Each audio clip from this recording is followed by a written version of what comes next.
నా గొర్రెలు నా స్వరము వినును, అవి నన్ను.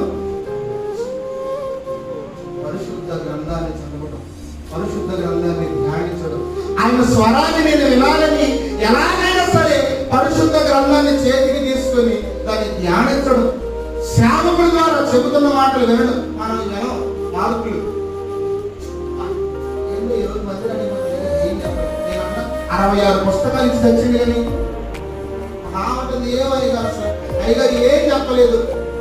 అవునా, నీకు గీలేదు 66 పుస్తకాలు, ఒక గంట వాక్యానికి మార్కులు వేసుకోవడం. 66 పుస్తకాలు ఇచ్చిన దేవుడు నీకెన్ని మార్కులు వేయాలి? నువ్వు ఇక్కడ నిలబడి మాట్లాడుతున్న సేవకుడికి అక్కడ కూర్చొని మార్కులు వేస్తే ఓ గంట వాక్యానికి మరి 66 పుస్తకాలు ఇచ్చిన దేవుడు నువ్వు చదువుతూ నువ్వు ధ్యానించకుండా ఉంటే ఆయన కూడా ఆయన గంట అవకాశం